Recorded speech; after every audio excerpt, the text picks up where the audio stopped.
నమస్తే, నేను Chandana. Welcome to great Andhra. ఇప్పటి వరకున్న టాప్ స్టోరీస్ చూద్దాం. పార్టీ నాయకులపై ఇంకా జగన్లో చులకన భావమేనా?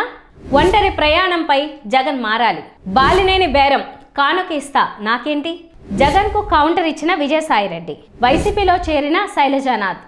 జగన్మోహన్ రెడ్డికి తన సొంత పార్టీ నాయకులంటే చులకన భావం ఉందా? పార్టీ వ్యవస్థలో స్తంభాల వంటి నాయకులపై ఆయనకు విశ్వాసం లేదా అనే అనుమానం పార్టీలోనే కొందరిలో ఉంటుంది. జగన్ తాజా మాటలు గమనిస్తే ఈ విషయం నిజమే అని అనుకోవాల్సి వస్తోంది. తాడేపల్లిలో నిర్వహించిన ప్రెస్ మీట్లో విజయసాయిరెడ్డి నిష్క్రమణం గురించి విలేకరులు అడిగినప్పుడు జగన్మోహన్ రెడ్డి తనదైన శైలిలో స్పందించారు. విజయసాయిరెడ్డి కావచ్చు, మిగిలిన వారు కావచ్చు, ప్రలోభాలకు లొంగి భయపడి రాజీపడి పార్టీని వీడిపోతే వారి వ్యక్తిత్వం, విలువ, విశ్వసనీయత ఏంటి? వారే కాకుండా ఇంకా ఒకరిద్దరు వెళ్ళిపోయినా సరే అంతే అని ఆయన వ్యాఖ్యానించారు. కానీ వైసీపీ ఇవాళ ఉన్నది అంటే అలాంటి వారి వల్ల కాదు, దేవుడి దయ, ప్రజల ఆశీస్సులతో మాత్రమే ఉంది అని జగన్ అంటున్నారు. దేవుడి దయ అని ఆయన నమ్మడం ఓకే, కానీ పార్టీ నిర్మాణంలో స్తంభాల వంటి నాయకులు చాలా కీలకం కదా అనేది పలువురి వాదన. జగన్ స్వయంగా పార్టీ కార్యకర్తలు, నాయకుల్లో ఉండే నైతిక స్థైర్యాన్ని తన 5 ఏళ్ల పరిపాలనా కాలంలో దెబ్బతీశారు అనే అభిప్రాయం పార్టీ వర్గాల్లో ఉంది. నాయకులు ఎవ్వరికీ విలువ ఇవ్వకుండా, ప్రజల్లో కూడా వారికి విలువ లేకుండా చేశారని అనుకుంటున్నారు.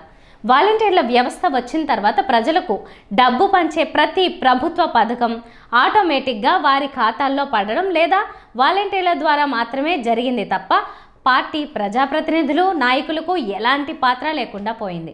ఇదంతా కూడా పార్టీ వ్యవస్థాగత నిర్మాణానికి విలువ లేకుండా చేసింది. ఎంతగా దేవుడి దయ వలన పార్టీ మనగలుగుతున్నదని అనుకున్నప్పటికీ పార్టీ వ్యవస్థ మొత్తం నీరసించిపోవడం గత ఎన్నికలలో తీవ్రమైన పరాభవానికి కారణం. జగన్మోహన్ రెడ్డి కనీసం ఈ విషయాన్ని ఒప్పుకుంటారా?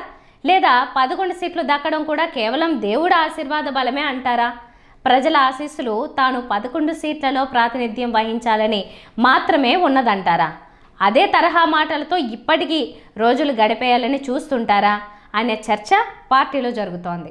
ప్రస్తుతం ఆంధ్రప్రదేశ్లో అలాగే దేశవ్యాప్తంగా మారిన రాజకీయ పరిస్థితుల్లో వైసీపీ అధినేత వైఎస్ జగన్ ఒంటరిగా ప్రయాణం చేయడంపై ఆలోచించారు. సింహం సింగిల్గా వస్తుందనే సినిమా డైలాగ్ రాజకీయాల్లో వర్కౌట్ కాదు. రాజకీయాల్లో పరిస్థితులకు అనుగుణంగా అడుగులు వేయాల్సి ఉంటుంది. ఈ విషయంలో చంద్రబాబును చూసి జగన్ నేర్చుకోవాల్సిన అవసరం ఉంది. రాజకీయాల్లో గెలవడం కోసం వ్యూహాలు రచిస్తూ ఉండాలి. అలాగని విలువ లేకుండా రాజకీయాలు చేయాలని ఎవ్వరూ చెప్పరు. ఏపీలో టీడీపీ, జనసేన, బీజేపీ కూటమిగా ఏర్పడ్డాయి, అధికారంలోకి వచ్చాయి. వామపక్షాలు, కాంగ్రెస్ పొత్తు పెట్టుకుని ఎన్నికల్లో తలపడ్డాయి. వైసీపీ ఒంటరిగా పోటీ చేసి ఘోరంగా ఓడిపోయింది. రాజకీయాల్లో గెలుపోటములు సర్వసాధారణం. అయితే ఓటమి నుంచి గుణపాఠం నేర్చుకుంటూ అందుకు తగ్గట్టు నిర్ణయాలు తీసుకోవాలి.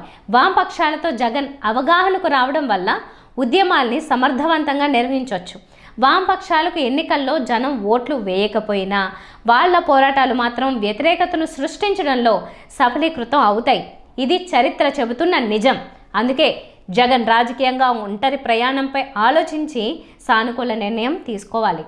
వైఎస్ఆర్ కాంగ్రెస్ పార్టీ నాయకులు కానీ, జగన్మోహన్ రెడ్డి కానీ తనను ఎంత ఆదరంతో చూసుకున్నప్పటికీ కూడా లేని బలాన్ని అతిగా ఊహించుకుని పార్టీని వీడి ఫిరాయించిన నాయకుల్లో మాజీ మంత్రి బాలినేని శ్రీనివాసరెడ్డి ఒకరు. ఎలాంటి పదవులు ఆశించి నేను జనసేనలోకి రాలేదు అని ఆయన గతంలో పలుమార్లు చెప్పారు. అయితే ప్రయోజనం ఆశించకుండా ఎవరు ఏ పని చేయరు అనేది ఆర్యోక్తి. బాలినేని కూడా ఒక నిర్దిష్టమైన ప్రయోజనాన్ని ఆశించి దానికి సంబంధించి బేరం మాట్లాడుకుని మాత్రమే వైఎస్ఆర్ కాంగ్రెస్ను వీడి జనసేనలోకి వెళ్ళారు.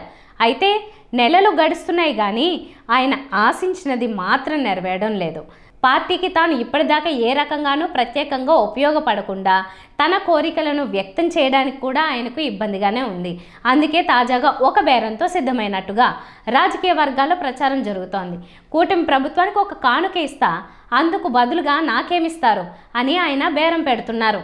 మెజారిటీ కూటమి పార్టీల్లోకి ఫిరాయిస్తే మున్సిపాలిటీ కూటమి పరం అవుతుంది.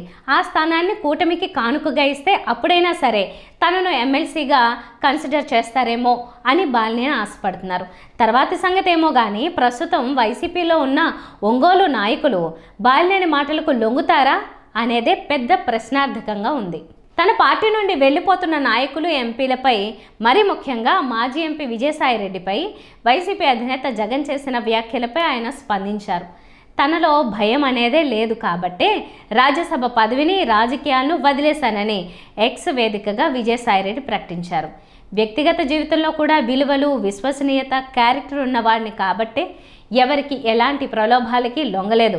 భయం అనేది నాలో ఏ అణువులోనూ లేదు కాబట్టే రాజ్యసభ పదవిని, పార్టీ పదవుల్ని, మరి రాజకీయాలనే వదులుకున్నా అంటూ విజయసాయిరెడ్డి ట్వీట్ చేశారు.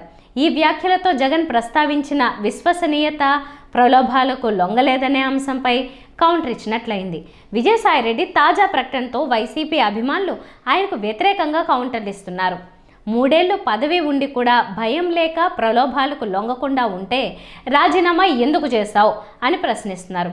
విజయసాయి రాజీనామా చేసినప్పుడు వైసీపీ నాయకులు, అనుచరులు అందరూ ఆయన్ను గౌరవించారు. అయితే తాజాగా జగన్కు కౌంటర్ ఇవ్వడంతో వైసీపీ వర్గాలు ఆయనను టార్గెట్ చేస్తున్నాయి. దీంతో రాబోయే రోజుల్లో విజయసాయిరెడ్డి వర్సెస్ వైసీపీ వివాదం మరింత ముదిరే అవకాశం ఉందని కొందరు అంచనా వేస్తున్నారు.